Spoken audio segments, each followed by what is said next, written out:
Good day, boys. Good day. So, right now we do not have anyone watching, but I think and I sure hope people will come here real quickly. Who's the lucky one to be watching right now? If I may ask, of course.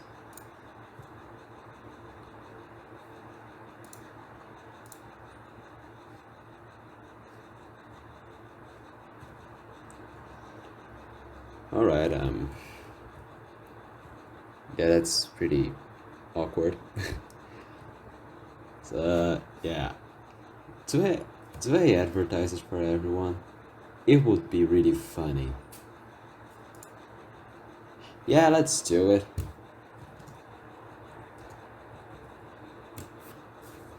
Yeah. And then,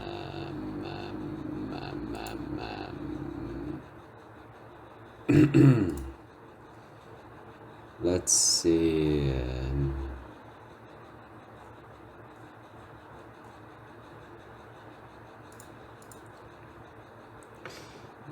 Yeah. No one as of now. All right. Yeah. Let's just continue. All right. So today it is gonna be a really cool stream because we have three Wikipedia articles to read, and then I'm gonna play some Five Nights at Freddy's, and of course, if possible, if I have time left, the game Hollow Knight. So let us begin. I don't know why I let us. You know, that sounded really British. I'm so sorry. But let's go. The first one, and I'm gonna open my... Oh shit, I forgot the... Just a second, real quick.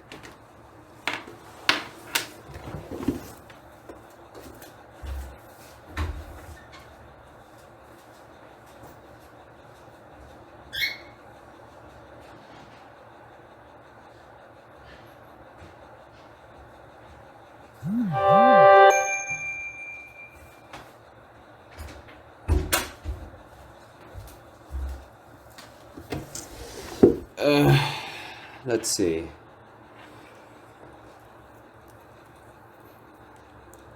I'm back. Hello. And I got this thing right here, a piece of paper which has a lot of commands, but whatever. We are gonna begin F7. You can now see my screen.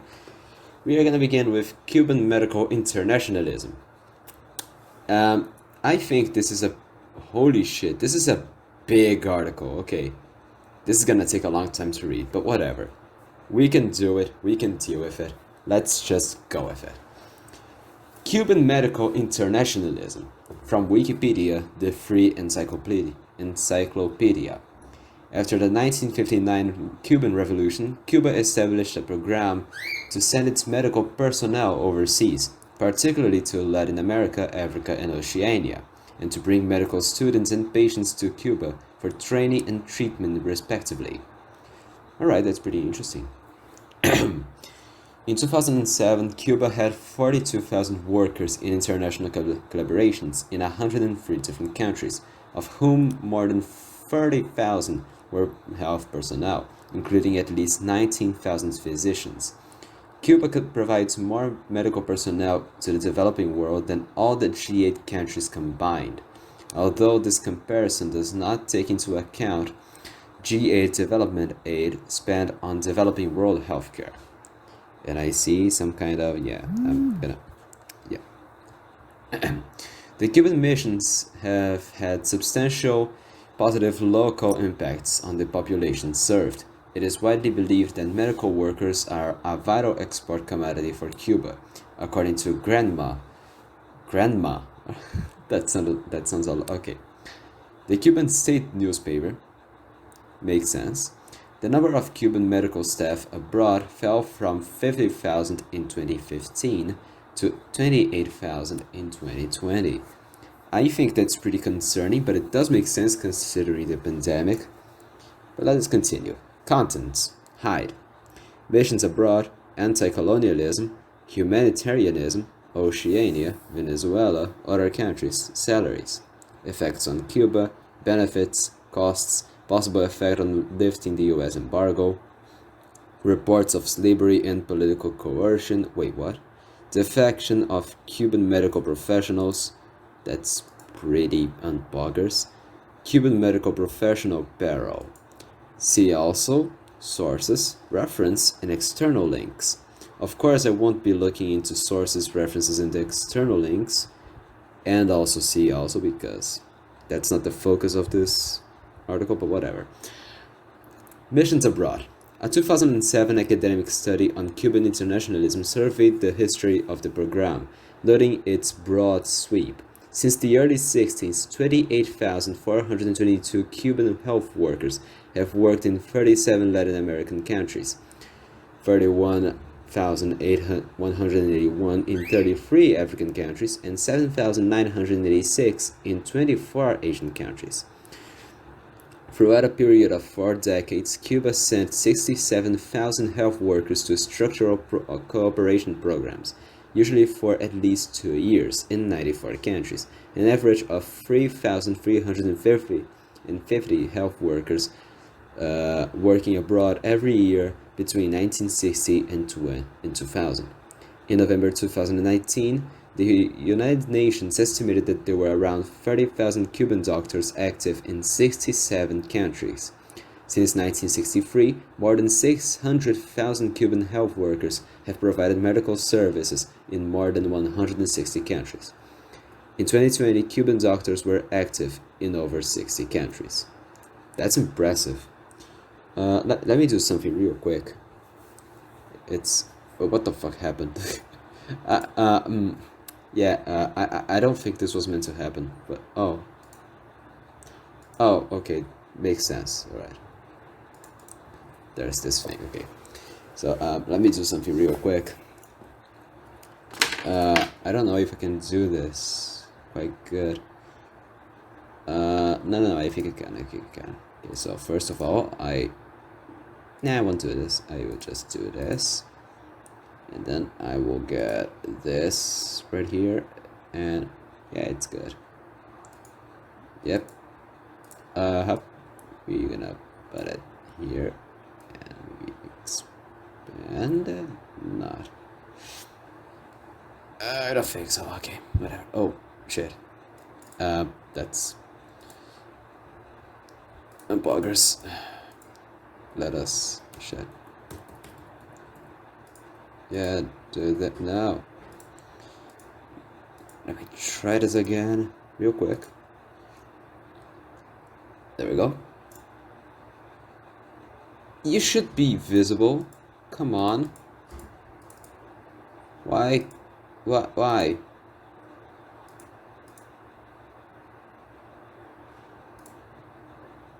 You shit.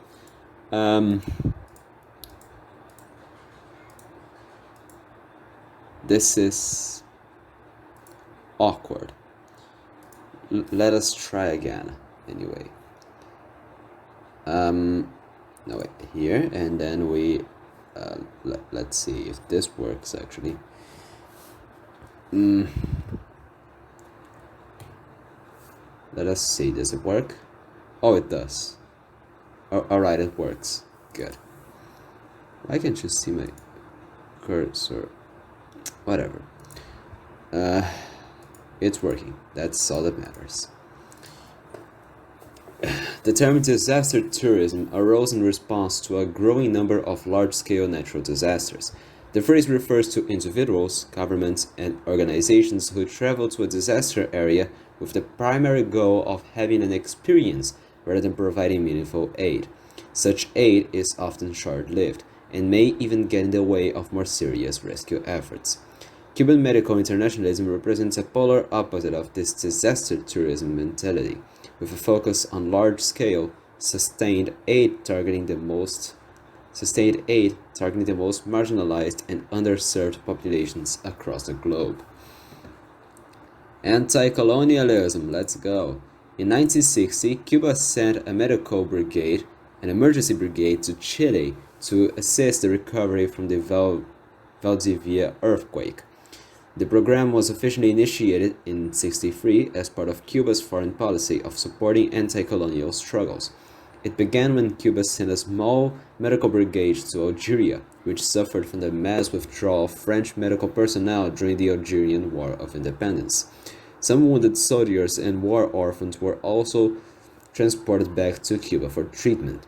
Cuba was able to put this program in place despite half the country's 6,000 doctors fleeing after the Cuban Revolution.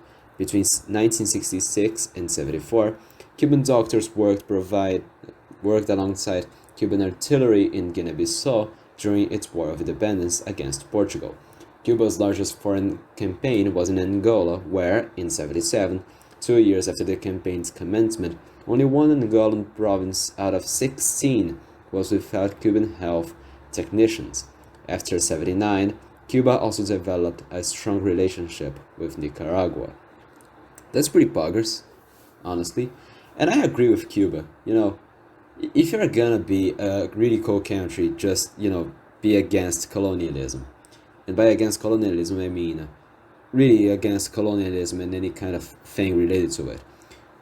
For example, the British Empire or the Portuguese Empire, French, something like that. Or even hell, the American Empire. I'm even up for that. It's a cool thing. It's a cool thing. I love it. I'm loving this. Humanitarianism. In addition to the internationalism which was driven by foreign policy objectives, humanitarian objectives are also played a role in Cuba's overseas medical program, with medical teams dispatched to countries governed by ideological foes. For example, in 60, 72, and 90, Cuba dispatched emergency assistance teams to Chile, Nicaragua, and Iran following earthquakes. Similarly, Venezuela's Mission Barrio Adentro program grew out of the emergency assistance provided by Cuban doctors in the wake of the December 1999 mudslides in Vargas State, which killed 20,000 people. Holy shit, that's a lot.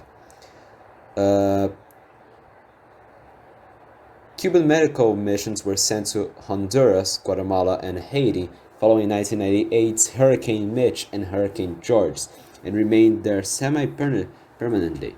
From 98 onwards, Cuba expanded its international cooperation in health dramatically. The number of Cuban doctors working abroad jumped from about 5,000 in 2003 to more than 25,000 in 2005. Holy shit. In Honduras, the medical personnel had a substantial impact in the areas they served. Okay. In the areas they served, infant mortality rates were reduced to 30.1 to 10.1 per thousand live births, and maternal mortality rates from 41.5 to 22.4 per thousand live births between 1998 and 2003. However, as one academic paper noted, the idea of a nation saving lives and improving the human condition is alien to traditional statecraft and is therefore discounted as a rationale for the Cuban approach. In 2004, the 1,700 medical personnel in Guatemala received the Order of the Quetzal, the country's highest state of honor. A 2005 attempt by Honduras to expel the Cuban mission on the basis that it was threatening Honduran jobs was successfully resisted by trade unions and community organizations, and rightfully. Following the 2004 Asian tsunami, Cuba sent medical assistance to Banda Aceh and Sri Lanka. What's Banda Aceh? It is the capital of the city of Indonesia. Okay. In response to Hurricane Katrina, Cuba prepared to send 1,500 doctors to New Orleans. However, the offer was refused. Of course, we are talking about the United States of America. Several months later, a mission was dispatched to Pakistan following the 2005 Kashmir earthquake. Ultimately, Cuba sent more than 2,500 disaster response experts, surgeons, family doctors, and other health personnel, who stayed through the winter for more than 6 months. Cuba helped during the medical crisis in Haiti after the 2010 Haiti earthquake, and all 152 Cuban medicals and educational personnel in the Haitian capital Port-au-Prince at the time of the earthquake were reported to be safe, with 2 suffering minor injuries. In 2014, Cuba sent 103 nurses and 62 doctors to help fight the Ebola virus epidemic in West Africa, the biggest contribution of healthcare staff by any single country. During the COVID-19 pandemic, a Cuban medical team consisting of over 50 medical personnel was dispatched to Italy at the request of the worst affected region, Lombardia.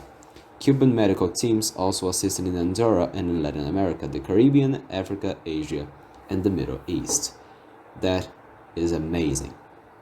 That is simply amazing. I never got a lot into this topic, of Cuban internationalism and the doctors and stuff. But when I hear about the news that they were into that kind of stuff, helping countries and alike, it's really noble to see what they are doing. Maybe it's the state just forcing everyone to do that, but man, it's really cool in any fucking way. It's really cool. I love it. Oceania, right here. In the 2000s, Cuba began establishing or strengthening relations with Pacific Island countries and providing medical aid for those countries. Cuba's medical aid to Pacific countries has involved sending its doctors to Oceania and providing scholarships for Pacific students to study medicine in Cuba at Cuba's expense. That's actually really noble.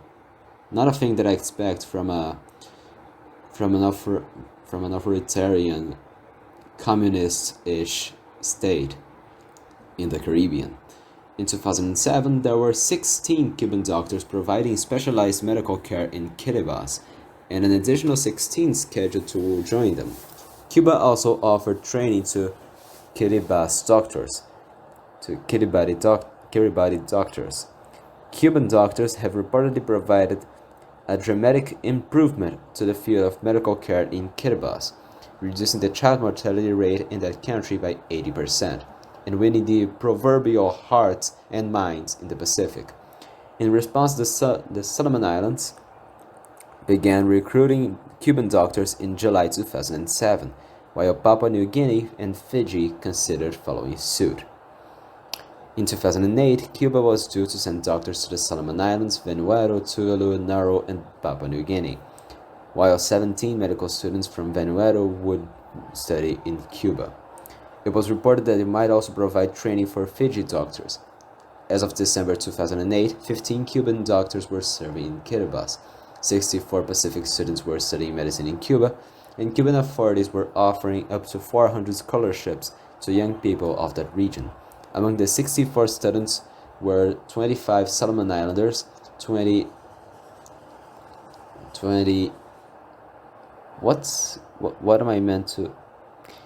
Kiribati, 2 Nauruans, and 17 Vanuatu. Wait, that's really... I'm not even gonna question what's that. Pacific Islanders have been studying in Cuba since 2006. In June 2009, Prensa Latina reported that Cuban doctors had inaugurated a series of new health services in Tuvalu. One Cuban doctor had been serving in Tuvalu since 2008, and two more since February 9. Since I'm having a hard time trying to read this. And 2 more since February 09. They had reportedly attended 3,496 patients and saved 53 lives, having opened ultrasound and abortion services, as well as specialized consultations of hypertension, diabetes, and chronic diseases in children. They had visited all the country's islands and were training local staff in primary health care and how to deal with serious ill patients, among other subjects. Once again, that is really noble, coming from Cuba and stuff.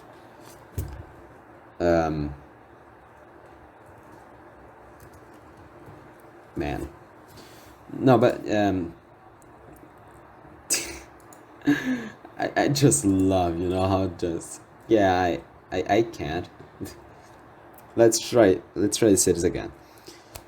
I really love to see how noble Venezuela, no, Cuba's being with sending doctors elsewhere and stuff. It's really noble. I'm disappointed that not many developed countries do that. The richest guys, i.e., the United States of America and others. It would just be like a big expense for them, so it doesn't make any sense in terms of capitalism, of course. But let us go on. Venezuela, main article, Mission Barrio Adentro. Cuba's largest and most extensive medical aid effort is with Venezuela. The program grew out of the emergency assistance provided by Cuban doctors in the wake of the December 1999 mudslides in Vargas State, which killed 20,000 people. Under this bilateral effort, also known as the Oil for Doctors program, Cuba provided Venezuela with 31,000 Cuban doctors and dentists and provided training for 40,000 Venezuelan medical personnel. In exchange, Venezuela provided Cuba with 100,000 barrels of oil per day. Based on February 2010 prices, the oil was worth $7.5 million per day, or nearly $3 billion per year. Holy shit, Venezuela, that's a lot. In response to Hurricane Mitch in '98, Cuba set up the Escuela Latinoamericana de Medicina, Latin American School of Medicine, ELAM, outside Havana, converted from Havana. Why did they say Havana? Converted from a former naval base. It accepts around 1,500 students per year. ELAM forms part of a range of medical education and training initiatives. Cubans, with the help of Venezuela, are currently educating more doctors, around 70,000 in all, than all the medical schools in the United States, holy, which typically have somewhere between 64,000 to 68,000 students enrolled in their programs. That's impressive, considering the amount of money that the United States uses to spend on healthcare. And I think I know why that is a thing. No, I don't. Never mind. Following the development of cooperation with Venezuela through Mission Barrio Adentro, Mission Milagro Operación Milagro was set up to provide ophthalmology, I hope this word, services to Cuban, Venezuelan, and Latin American patients, both in Cuba and in other countries.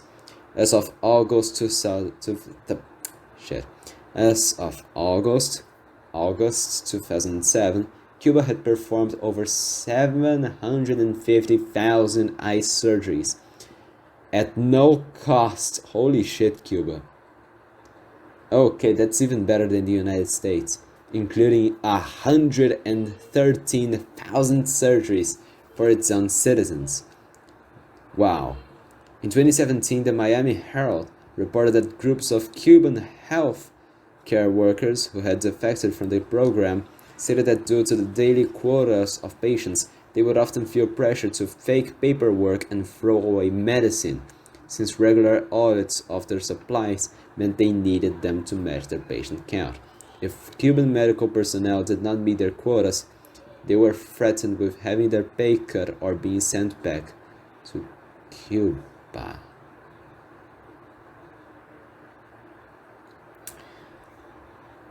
Yeah, so remember when I said about that? Remember when I said about that noble thing? Yeah, I don't think so anymore. That's pretty uncool, Cuba, but okay. Let's go. Other countries. Since the 90s, Cuba has provided long-term care for 18,000 victims of the Chernobyl disaster, offering treatment for hair loss, skin disorders, cancer, leukemia, and other illnesses attributed to radioactivity. Cuba has also sent notable missions to Bolivia, particularly after the 2005 election of Evo Morales in South Africa, the latter in particular after a post-apartheid brain drain of white doctors. Alright. Since 1995, a cooperation agreement with South Africa has seen hundreds of Cuban doctors practice in South Africa, while South Africa sent medical students to Cuba to study. In 2012, the two governments signed another deal, increasing numbers on both sides. Under the deal, South Africa could send 1,000 students to Cuba for training, which South Africa believed will help train the doctors it desperately needs for the implementation of its national health insurance scheme. After the 99 violence in East Timor, the country of 1 million people was left with only 35 physicians and 75% of its population displaced. The number later increased to 75 physicians in 2004, and Cuba sent an additional 182 physicians and technicians. From 1963 to 2004, Cuba was involved in the creation of 9 medical faculties in Yemen, Guyana, Ethiopia, Guinea-Bissau, Uganda, Ghana, Gambia, Equatorial Guinea, and Haiti. Wow. That's amazing. Salaries. Now the thing that I'm afraid to see. Cuba's overseas medical missions are intended to provide services at low cost to the host country. Patients are not charged for services, and the recipient countries are expected to cover only the cost of collective housing, airfare, and limited food and supplies not exceeding $200 a month. While Cuban doctors are abroad, they continue to receive their salaries as well as stipend in the foreign currency. In 2008, the pay for Cuban doctors abroad was... What? Wait, what the fuck? $183 per month. Whereas the pay for doctors working domestically was $23 per month. What? How? Why? Cuba, why? Like, holy shit, what? Why? 23 fucking dollars? No, man. That ain't a salary. What the fuck?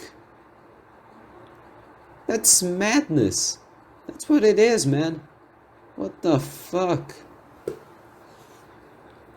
However, during the COVID-19 pandemic, there was concern in South Africa that the relatively high salaries to be paid for Cuban medical assistants, even as many South African doctors and nurses remained unemployed.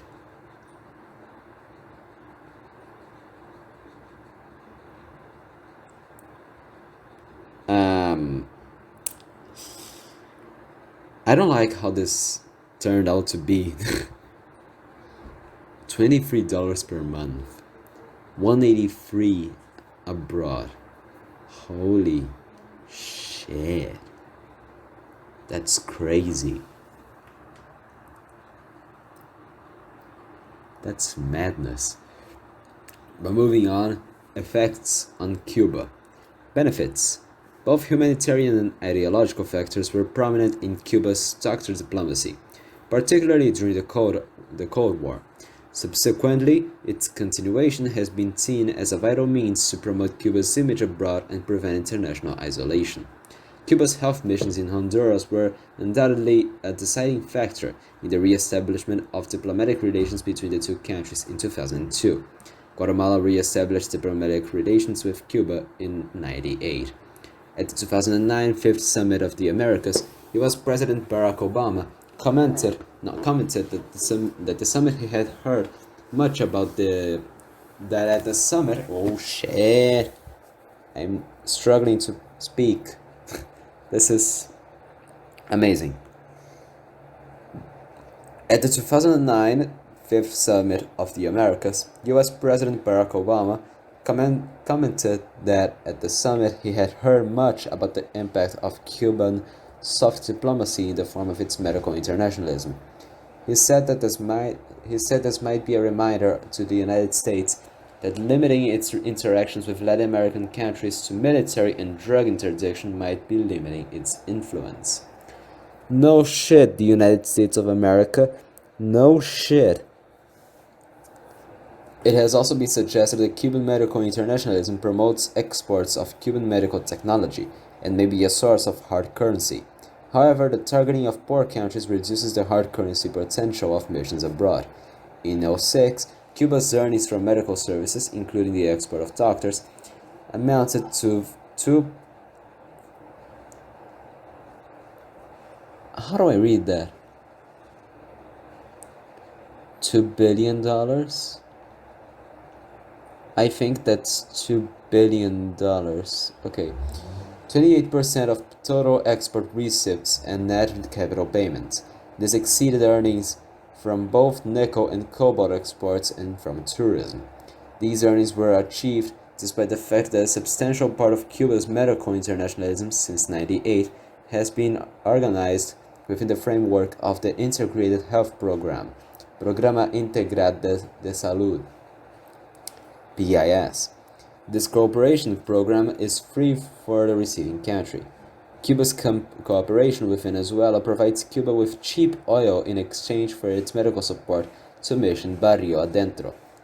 Bloomberg reported in March 2014 that Cuba's state-controlled media forecasted revenue of $8.2 billion a year from the program. It has also been argued that the program has, particularly in the 1980s and 90s, performed a critical function in consolidating socialist consciousness within Cuba. Okay, that's good, I think. Costs. Although Cuba's large-scale medical training programs and high doctor-patient ratios give it much latitude, the expansion of doctor diplomacy since 2004, particularly with the Barrio Adentro program, has been dramatic. The number of Cuban doctors working abroad jumped from about 5,000 in 2003 to more than 25,000 in 2005. This has had some impact on the domestic health system. For example, there have been increased waiting times, particularly with regard to family doctors. The number of families per doctor rose from 149 to 179. In March 2008, Cuba announced a reorganization of its domestic family doctor program for greater efficiency. Yeah, I was wondering about that, because, it doesn't really make any sense for you to just send a bunch of doctors outside. I was wondering, do they actually have the people to keep the country running? Like, do they even have the people to continue to keep medicine working efficiently in Cuba? Now we see that kinda-ish no. Possible effects of lifting the US embargo. A 2010 article by Laurie Garrett in Foreign Affairs warned that lifting the United States trade and travel restrictions on Cuba could have dire consequences for Cuba's healthcare system, leading to an exodus of thousands of well-trained Cuban healthcare professionals. What? No, that doesn't make any sense. What? US companies could also transform the remaining healthcare system into a destination for medical tourism. Carrack concluded that if politicians do not take great care, lifting the restrictions would rob Cuba of its greatest triumph. But that doesn't make any sense. What? Why would they?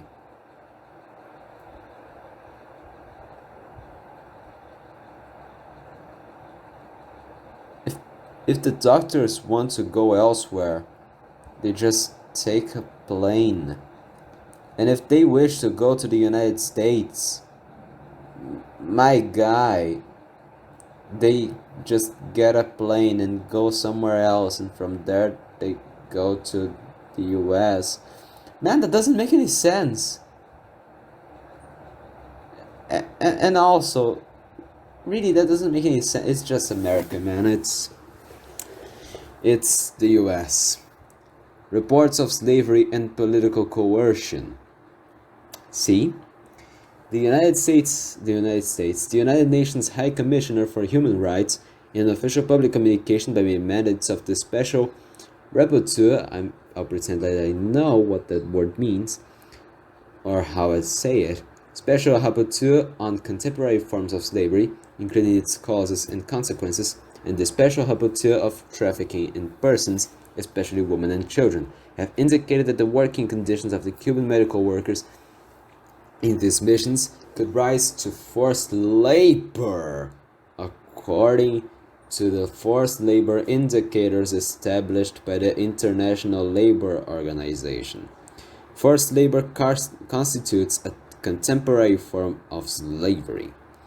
In particular, related to defection, the communication indicated that if a professional decides to retire from work abroad, it is classified as abandonment of the mission of civilian workers under the Cuban Penal Code, which in its Article 135.1 stipulates that the official or employee in charge of fulfilling a mission in a foreign country that abandons it, or once it has been completed, or requires at any time to return, refuses expressly or tacitly to do so, incurs a punishment of deprivation of freedom for 3 to 80. What the fuck?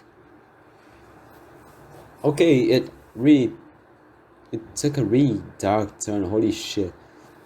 According to Haiti and Cuba, the Cuban government kept between 70 and 90% of their additional salary paid by the host country, and those who break the mission are punished for 80 years, without allowing them to return to Cuba. According to a 2019 NYT article, 16 Cuban doctors from Mission Barrio Adentro in Venezuela denied medicine and other treatments in order to secure votes for the United Socialist Party of Venezuela, including during elections through coercion. The report said this occurred during 2018 Venezuelan presidential election, in which Nicolás Maduro won re-election. Cuban doctors would also have been instructed to go door to door, warning residents that medical treatments would be cut off if they did not vote for Maduro. They also were asked to register people into the Venezuelan government Homeland Card to secure medical services and refuse treatment to those who did not apply for it. Some doctors reported to have provided counterfeit ID cards to patients to be able to vote. According to 4 doctors, Maduro administration established electoral command centers next to clinics led by members of the PSUV to dispatch doctors to pressure residents. According to the Human Rights Watch, the Cuban government imposes draconian rules on doctors deployed in medical missions globally that violate their fundamental rights.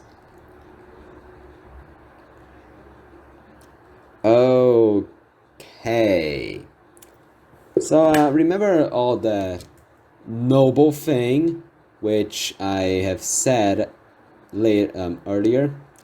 Yeah, that thing, never mind. Just forget that it ever happened. I'm quite disappointed to see all of this. The low paying salaries, the political thing, the slavery. That's ultra disappointing. Defection of Cuban medical professionals. In 2002, Cuban doctors working in Zimbabwe attempted to defect to Canada. They were prevented from doing so by 2 Zimbabwean soldiers, who handed them over to Cuban officials. United Nations officials said Zimbabwe appeared to have violated national and international laws. Well, I won't doubt it. According to a 2007 paper published in the Lancet Medical Journal, growing numbers of Cuban doctors sent overseas to work are defecting to the United States, some via Colombia, where they have sought temporary asylum. In February 2007, at least 38 doctors were requesting asylum in the United States Embassy in Bogota after asylum was denied by the Colombian government. Cuban doctors who defected said that they were monitored by minders and subject to curfew. Cuban medical professional parole. In August 2006, the United States, under George W. Bush, created the Cuban Medical Professional Parole Program, specifically targeting Cuban medical personnel and encouraging them to defect while working outside Cuba. From an estimated 40,000 eligible medical personnel, over 1,000 had entered the United States under the program by October 2007, according to the Chief of Staff for U.S. Republican U.S. Rep. Lincoln Diaz Ballard. By 2017, more than 7,000 had entered the program. The promised fast-track visa was not always forthcoming, with at least one applicant having to wait a year for his visa. Although, according to Dr. Julio Cesar Alfonso of the American Dissident Organization outside the Barrio, the U.S. government has rejected only a handful of the hundreds of applications for visas. Critics of the U.S. program described it as immoral because it takes medical professionals from the world's poorest nations to one of the world's healthiest nations. On 12 January 2017, President Obama announced the end of the program, saying that both Cuba and the U.S. work to combat diseases that endanger the health and lives of our people. By providing preferential treatment to Cuban medical personnel, the medical parole program contradicts those efforts and risks harming the Cuban people. And we are done with this first article. That was... wow. I had thought before that the Cuban effort to send doctors elsewhere, I thought it was a noble thing, a good cause and stuff like that. But after reading this article, man, I don't know what to think anymore, man. Cuba is just so messed up. This is messed up. But yeah, this definitely was something. By the way, thanks, I don't know, for sending the article. I don't think you will actually be watching this, but whatever. I will send you the VOD later. Let's move on to the next article. This one I gotta research before, just a little second. This is, yeah, okay. Let us see. Is this real? What the no. It's this. Tell me that there is. Tell me that there is.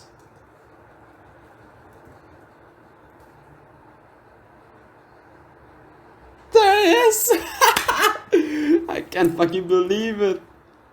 It is. Oh okay, this I cannot show. Okay. Okay, I won't be able to show this one. I'm so sorry. I'm so sorry, this one I can't show. It has explicit imagery. And oh fuck, this looks painful. Ah, fuck, okay. This is worse than I thought, holy shit. But yeah. You can't see it. I'm so sorry, you can't see it. Twitch won't allow it. But okay, let's go. Once again, this has explicit imagery. And Fuck, I knew this would have something sketchy. Anyway, let's go on. Cock and ball torture. From Wikipedia, the free encyclopedia. Let me do something first.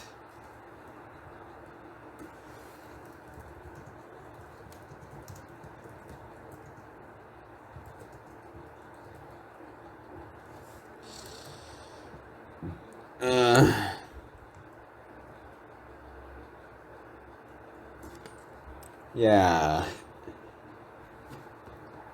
that would be really funny. Come on, my guy. Maybe. I don't know. Yeah. Once again, I'm not showing you this. It's it would get me into trouble. So okay. Cock and ball torture. From Wikipedia, the free encyclopedia. Cock and ball torture, CBT, occasionally known as penis torture, dick torture, or male genital torture, is a sexual activity involving the application of pain or constriction to the penis or testicles. This may involve directly painful activities such as genital piercing, wax play, genital spanking, squeezing, ball busting, genital flogging, urethral play, tickle torture, erotic electrostimulation, kneeing or kicking. What the fuck? I'm in pain. And I'm not even... This is the beginning of the article. The thing's huge. The recipient of such activities may receive direct physical pleasure via masochism or emotional pleasure through erotic humiliation or knowledge that the play is pleasing to a sadistic dominant. Many of these practices carry significant health risks. I fucking wonder why. I wonder why that would be so risky. Man, this is painful.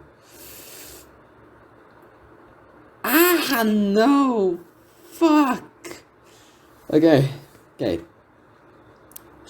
Devices and practices. Similar to many other sexual activities, CBT can be performed using toys and devices to make the penis and testicles more easily accessible for attack or for foreplay purposes.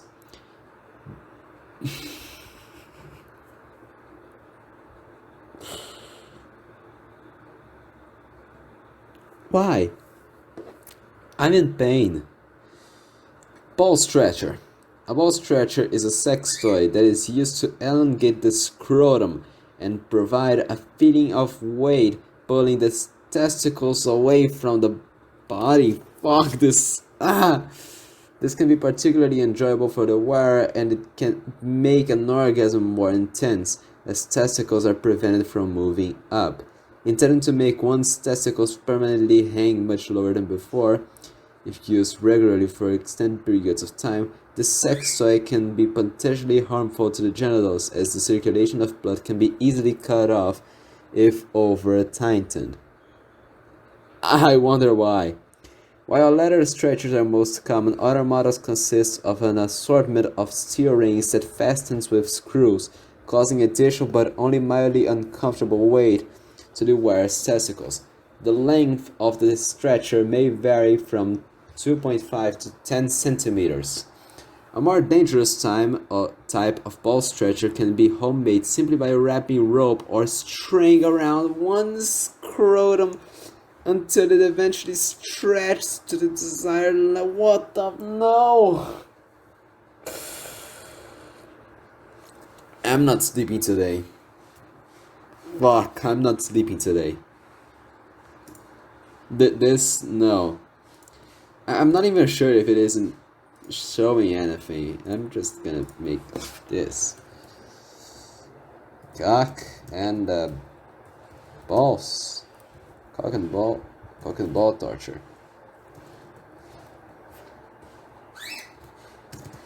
Wikipedia. Wikipedia. There we go, and we get also ink free. This one, I love this thing. Oh shit! Okay, just a second. Here, cock and ball torture. Wikipedia. Right? Yeah, that's the only thing that I'm displaying here. I can't show anything else. The article has explicit images. Let's just say. Ball crusher. A ball crusher is a device made from either metal or often clean acrylic that squeezes the testicle slowly by turning a nut or screw. How tight it is clamped depends on the pain tolerance of the person it is used on. A ball crusher is often combined with bondage, either with a partner or by oneself. Why? Just why?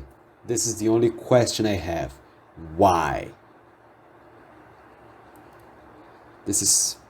holy fuck. Parachute.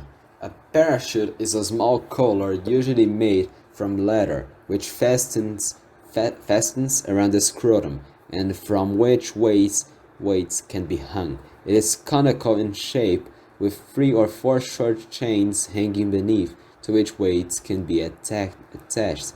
Using as part of cock and ball torture with a BDSM relationship, the parachute provides a constant drag and a squeezing effect on the testicles. What the fuck, no! Moderate weights of 3 to 5 kilograms can be suspended, especially during bondage, though occasionally much heavier weights are used. Smaller weights can be used when the participant wearing it is free to move. The swinging effect of the weight can restrict sudden movements, as well as providing a visual stimulus for the dominant partner.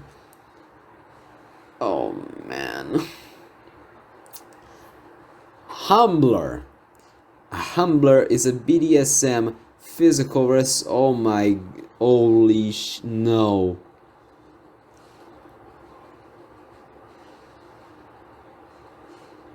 Oh shit. Oh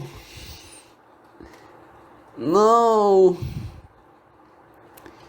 A humbler is a BDSM physical restraint device used to restrict the movement of a submissive participant in a BDSM scene. The humbler consists of a testicle cuff device that clamps around the base of the scrotum, mounted in the center of a bar that passes behind the thighs at the base of the buttocks. This forces the wearer to keep their legs folded forward, as any attempt to straighten the legs, even slightly, pulls hard on the scrotum, causing anything from considerable discomfort to extreme pain. No. Testicle cuffs. A testicle cuff is a ring-shaped device around the scrotum, between the body and the testicles, which when closed does not allow the testicles to slide through it. A common type has 2 connected cuffs, one around the scrotum and the other around the base of the penis. They are just one of many devices to restrain the male genitalia. A standard padlock, which cannot be removed without its key, can also be locked around the scrotum. Some passive participants enjoy the feeling of being owned, while dominant individuals enjoy the sense of owning their partners. Requiring such an individual wear testicle cuffs symbolizes that their sexual organs belong to their partner. There is a level of humiliation involved, by which they find sexual arousal. The cuffs may even form a part of a sexual fetish of the wearer or their partner. I am in absolute pain and disgust at this moment. However, these are extreme uses of testicle cuffs. Okay, great. More conventionally, the device pulls down the testicles and keeps them there during stimulation, which has a number of benefits. Did I read that right? Wait, did I read benefits? Benefits to cock and ball torture? Benefits!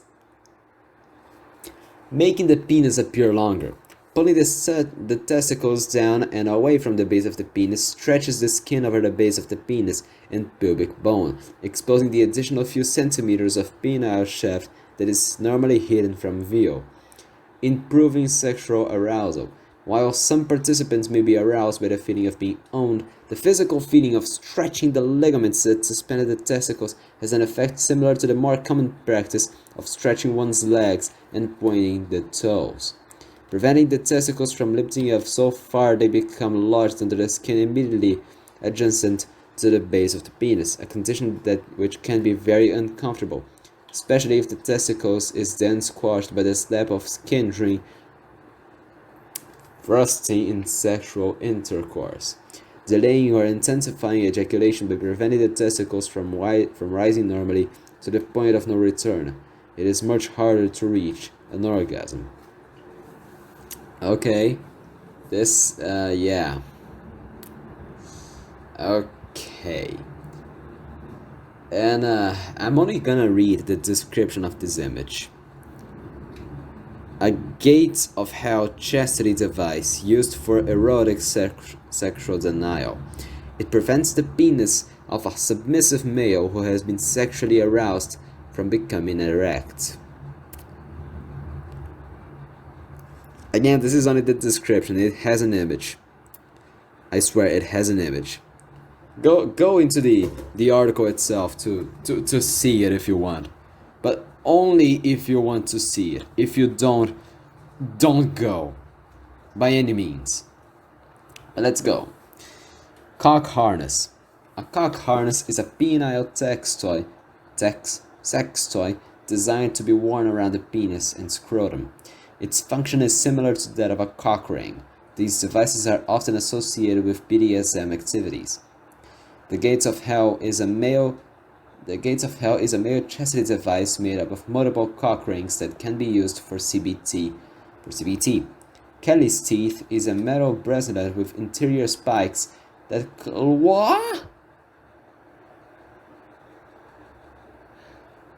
closes around the penis and can be used for preventing or pushing erections. Punishing. This disgusts me. What the fuck? Ball busting. Ball busting is the practice of kicking.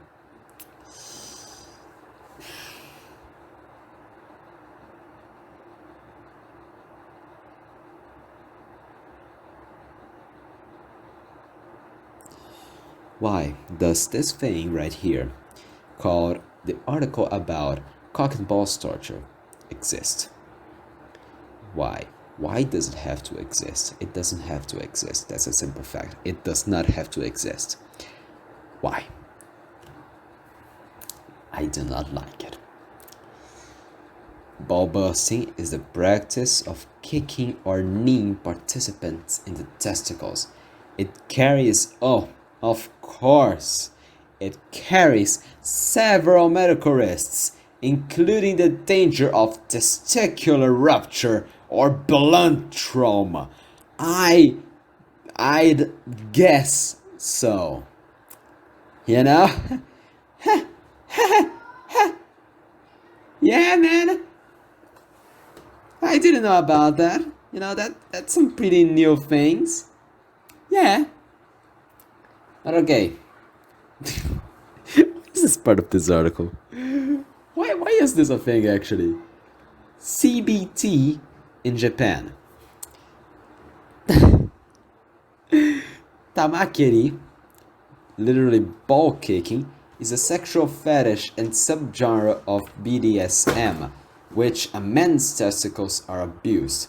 The genre is also referred to as ball busting, BB for short. Tamakeri is the Japanese term, but it is used by many non-Japanese people to describe media where Asian people, mainly women, are practicing it, are participating in it. The dynamic of tamakeri consists of a masochist having their testicle hurt by a sadist. The fetish is popular among heterosexual and homosexual men and women. Then Kianma, literally electric massage, is a popular Japanese prank played between two people where one person puts their foot into the genital area of the other and shakes it in a vibrating motion. Often this is done by grabbing the other person's feet, raising them, and then placing one's own foot on their crotch and vibrating it. This is more done between school-aged... What? What? What?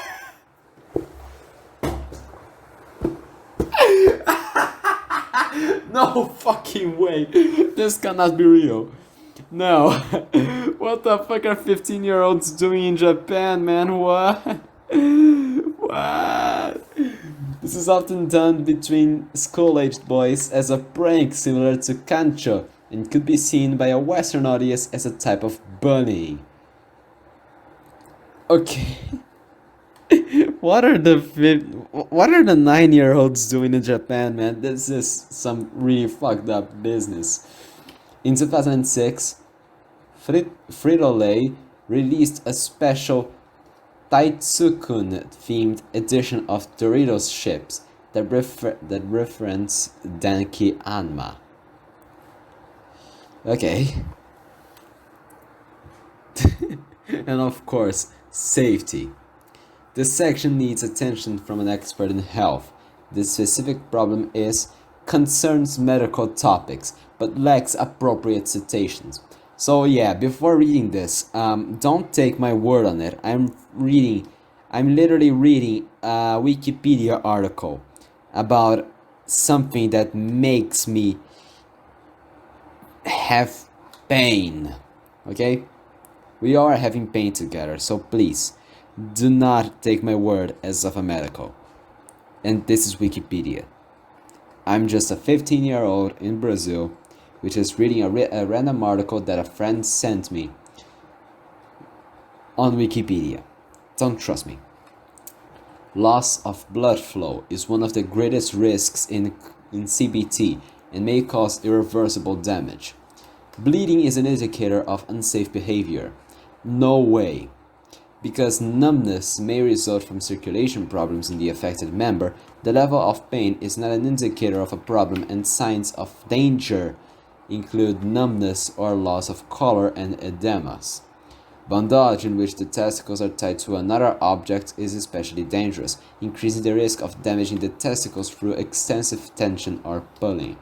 The most serious injuries are testicular rupture, testicular torsion, and testicular avulsion, which are medical emergencies that require urgent medical attention. That's kinda obvious. People should be like, oh yeah, we shouldn't be doing CBT for fun. You know, it harms people. You know, it's not cool. But yeah. Now we have... Oh, fuck. We have 6 images that I can look at and I'm having pain, while you guys don't. Be happy for it. Urethral fingering is an example of CBT needing special precautions, such as not having a sharp nail on the finger inserted inside the penis. Image shows a woman during urethral fingering. Again, I can see the image, but you cannot. A woman puts clamps on a man's penis. The clamps should not be pulled off forcefully. Oh wow, don't you tell me, no shit, Sherlock. A woman holding a bound man's penis applied electricity to his testicles at Folsom Street Fair. The fuck is Folsom Street Fair? It is an annual BDSM and letter subculture street affair in San Francisco. Why? Why? The electricity applied should never be increased suddenly. Yeah, of course.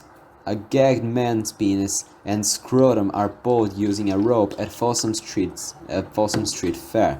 The force applied to pull should always be increased gradually. Or just don't do it at all. You know, that's also a good thing you could do. A dominatrix bites a gagged man's penis while pulling and squeezing his testicles with her hand at Folsom Street Fair. The biting should be done within limits. A woman wearing heels tramples the penis of her submissive male. This should be done carefully to prevent serious injury. And we reach the end of the article. Now I am gonna close this thing and pretend like I never read it. And so that everyone knows, never mess with CBT, BDSM or something like that. It is really uncool. Really uncool, so please don't. We finally can remove this text right here, and it never happened, okay? I never talk about CBT or anything like that. So, moving on, we have the next article, which is this thing right here. We are gonna do it. Wait, wrong image. Window. Here we have it open. Alright. Is this long? Oh, it's really small actually. Okay. That's gonna be easier for me. You can now see the window. Hello. So let's go. The Totskoye, I'm having a hard time, sorry. Totskoye nuclear exercise. From Wikipedia, the free encyclopedia. This article relies too much on references to primary sources. Please improve this by adding secondary or tertiary sources. Okay, so don't trust this. I mean, you can trust if you want. I'm gonna be skeptical right here, but whatever. The Totskoye nuclear exercise was a military exercise undertaken by the Soviet Army, salute, to explore defensive and offensive warfare during nuclear war. The exercise, under the codename Snowball, involved an aerial detonation of a 40 kilotons RDS-4 nuclear bomb. What is this? Yeah, but it's just a nuclear bomb, okay. The stated goal of the operation was military training from breaking through heavily fortified defensive lines of a military opponent using nuclear weapons. An army of 45,000 soldiers marched through the area around the hypocenter soon after the nuclear blast. The exercise was conducted on September 14, 1954 at 9:33 a.m. under the command of Marshal Georgy Zhukov to the north of Totskoye village in Orenburg Oblast, Russia, in the South Ural Military District. Where is this? Oh, okay. The epicenter of the detonation is marked with a memorial, as expected. Let's go. We have content, history, impact on health, see also references. So we basically have those two right here. Let me get some water first, because I've been reading for a long time now. 1 hour and 10 minutes, holy shit.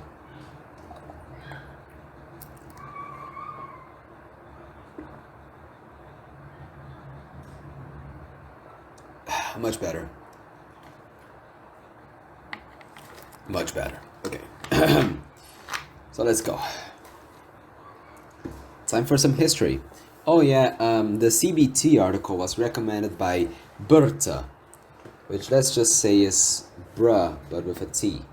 So yeah, no thanks. or rather, thanks, I hate it. Right? Okay. And this article right here, the Totskoye nuclear exercise, was sent by I don't know as well, so thank you a lot. History. In mid-September 1954, nuclear bombing tests were performed at the Totskoye, providing group ground during the training exercise Snezhok, Russian Snezhok, snowball, or light snow, with some 45,000 people, great, all Soviet soldiers and officers, who explored the explosion site of a bomb twice as powerful as the one dropped in Hiroshima 9 years earlier. Wait, I said like an American. Hiroshima. Yes, there's a difference between Hiroshima and Hiroshima. Hiroshima is native Japanese. Anyway, after the first nuclear explosion, 2 additional non-nuclear bombs were exploded shortly after the main blast in order to imitate a second wave nuclear strike. The participants were carefully selected from the Soviet military servicemen, informed that they would take part in an exercise with the use of a new kind of weapons, sworn to secrecy and earned 3-month salary. Okay?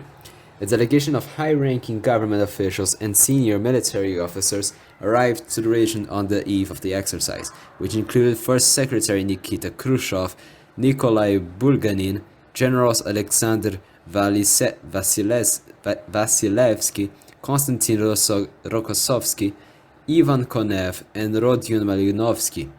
The operation was commanded by Marshal of the Soviet Union Georgy Zhukov and initiated by the Soviet Ministry of Defense. Defense, you say? At 9:33 a.m. on 14 September 1954, a Soviet Tu-4 bomber dropped a 40-kiloton atomic weapon, an RDS-4 bomb, which had been previously tested in 1951 at the Semipalatinsk test site from 8,000 meters. Okay. The bomb exploded 350 meters above Totskoye range, 13 kilometers from Totskoye. The exercise involved the 200th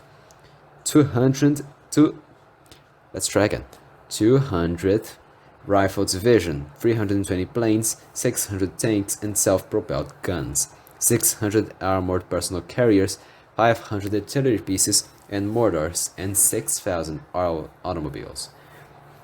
Following the explosion, a Li-2 airplane was used on a reconnaissance mission to report. Let's try again. Following the explosion, a Li-2 airport.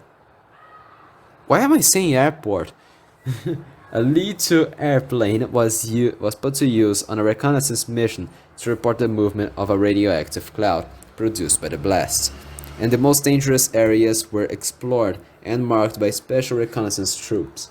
After the reconnaissance was completed and the Soviet command gained enough information on the level of radiation, the army moved in. Much attention was paid to personal safety. The participants were provided with personal protective equipment, tinted glasses or lenses, and 4 gas masks, and had individual radiation dosimeters. Gamma rho and